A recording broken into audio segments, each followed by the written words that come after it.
Hey everyone and welcome. Let's just jump right in, shall we? Today we are unpacking the absolutely incredible 140-year journey of what is, let's be honest, arguably the most ubiquitous beverage brand on the planet. I mean, think about it. It's a brand with that classic red logo and that distinct bottle shape that is just so deeply ingrained in our global culture, you can find it in literally almost every country on Earth. But how exactly did it get there? What were the early scientific experiments, the genius marketing pivots, and the pretty bold business decisions that actually built this massive empire? Well, that is exactly what this explainer is going to show you. So let's start with a number. A very small, very humble number, 9. Back in 1886, during the very first year this drink existed, that was the average number of glasses sold per day. Just 9 glasses a day. Kind of hard to imagine now, right? Now contrast that tiny number with this staggering figure, 2 billion. Yep, 2 billion.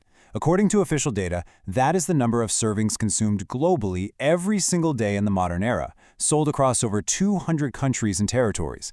I mean, that's enough to completely boggle a mind. So the really crucial question here is, how on earth do you get from 9 glasses to 2 billion? To answer that, here's our quick roadmap for today's explainer. We're going to cover 1. The early years and discovery. 2. The rise of the business empire. 3. War, design, and Santa. 4. The biggest mistake in history. And finally 5. The secrets of modern Coca-Cola. All right, Section 1. Early years and discovery. So the story officially kicks off in 1886, down in Atlanta, Georgia. The creator, a pharmacist named Dr. John Stith Pemberton. And what's really fascinating about his background is that he was actually wounded in the American Civil War, and he'd unfortunately become addicted to morphine because of it. Now, in that era, it was super common for pharmacists to actively experiment with different tonics and medicinal drinks, and Pemberton was just trying to create his own remedy. He initially came up with a wine-based tonic called Pemberton's French Wine Coca. But, and this is a big but, strict anti-alcohol laws were starting to gain serious traction in Atlanta, which essentially forced him to pivot. He had to strip out the alcohol, and that resulted in a newly formulated syrup. So on May 8, 1886, he took this syrup down to Jacob's Pharmacy in downtown Atlanta, mixed it up with some carbonated water, and sold the very first glass for just 5 cents.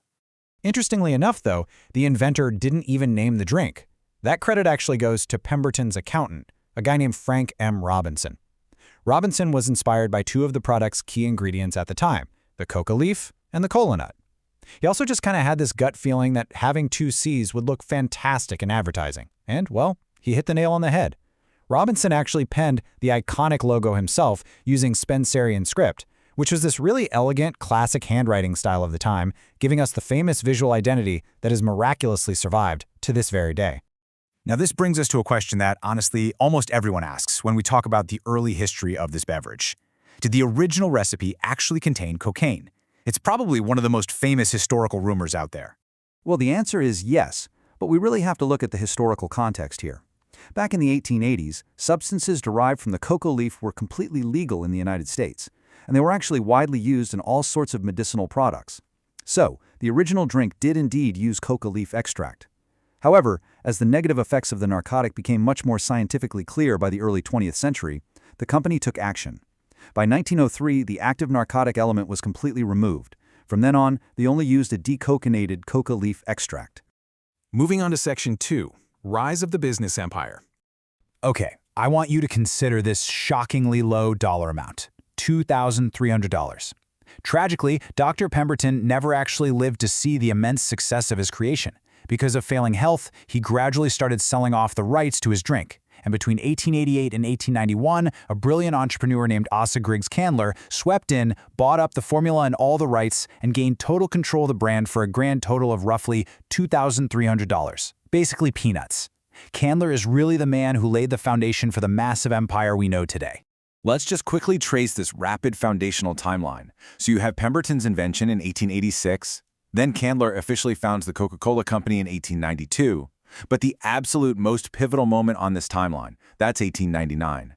See, up until this point, you could only really drink it at a pharmacy soda fountain. But in 1899, Candler granted bottling rights to Benjamin Thomas and Joseph Whitehead.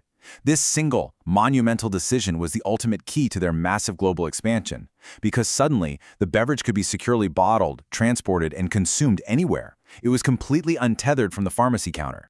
And alongside that whole bottling revolution, Candler was aggressively investing in highly innovative marketing. Honestly, he basically invented the modern promotional giveaway. He started distributing free drink coupons, which was an incredibly novel idea for the time, along with branded calendars, wall clocks, promotional posters, the whole shebang. By blanketing the country in the brand's logo and giving consumers a risk-free taste, well, his strategy worked like a charm. By 1895, the beverage was literally being sold in every single state in the U.S. That brings us to Section 3, War, Design, and Santa. As the early 1900s rolled around, all that success naturally bred imitation. A huge flood of copycat competitors hit the market, all trying to mimic the name and the taste. To combat this, in 1915, the Root Glass Company was commissioned to create a distinctive bottle. And this just brilliantly illustrates the power of good industrial design. The famous Contour bottle was created with the specific mandate that a consumer should be able to recognize it just by feeling it in the dark, or even if it were completely shattered on the ground. To this day, it remains one of the most famous industrial designs in world history. Now, the brand's expansion went into absolute overdrive during the 20th century, particularly during World War II. Take a look at this quote from the company's president at the time, Robert Woodruff. He declared that every American soldier should get a Coca-Cola for 5 cents wherever they serve. To actually fulfill this hugely ambitious wartime mandate, the company had to build numerous new production plants all over the world just to supply the troops. So when the war finally ended, all of these newly constructed facilities were already perfectly positioned to become the foundation of an unparalleled international market presence. Pretty wild, right? All right, now here's another massive pop culture myth that we absolutely have to address. Did Coca-Cola invent Santa Claus? The short answer? No. The figure of Santa Claus definitely existed long before the beverage company came along. However, their marketing deeply influenced how we picture him today. Starting in 1931, the company commissioned an artist named Haddon Sundblom to create advertising illustrations featuring Santa. Sundblom's specific depiction, the jolly white-bearded man in the bright red and white suit, was so widely distributed and universally beloved that it undeniably cemented the modern visual identity of Santa Claus worldwide. They didn't invent him, but they sure gave him his signature look. Let's look at Section 4, the biggest mistake in history. Throughout the 20th century, the fiercest competitor on the block was, of course, Pepsi. In the 70s and 80s, Pepsi launched the Pepsi Challenge. This was a series of blind taste tests where, as it turned out, many participants actually preferred the sweeter taste of Pepsi. This really aggressive marketing genuinely spoke to Coca-Cola's leadership. It basically became this huge battle between sweetness in a blind test versus the deep-rooted brand loyalty and nostalgia that Coca-Cola held. So, panicking over their market share, the company made a truly fateful decision. In 1985, they completely changed their historic, beloved recipe and launched a product called New Coke. And boy, did that backfire. It triggered a massive, immediate consumer backlash. I mean, millions of customers were absolutely furious. They missed the old taste, and they kind of felt like a piece of their personal history had been stolen from them. The outrage was so intense that within just a few months, the company was forced into a rapid retreat, bringing back the original recipe under the name Coca-Cola Classic. Actually, ironically enough, while it was a colossal blunder, the whole ordeal ultimately proved the unbreakable, emotional brand loyalty consumers had to the original product. To this day, it remains one of the most famous case studies taught in business schools all over the world. Finally, Section 5, Secrets of Modern Coca-Cola. Today, the Coca-Cola Company is way more than just one single soda. Over the last few decades, the flagship drink has faced some pretty intense criticism and health debates regarding its high sugar content. To combat this and adapt to modern health trends, the company has masterfully transformed itself into a completely diverse beverage empire. So while they definitely still have traditional sodas like Sprite and Fanta, they have massively expanded their zero and diet categories with Coke Zero Sugar and Diet Coke. And it goes way beyond carbonation now. They've pushed heavily into water and coffee with brands like Dasani and Costa Coffee, and into sports and juice categories with Powerade and Minute Maid. They literally manage hundreds of brands globally now, ensuring that no matter how consumer habits shift, they always have a product right there on the shelf. Which leaves us with his final thought. While internet sleuths are constantly out there guessing at it, the actual formula for the original beverage remains one of the most closely guarded commercial secrets on the entire planet.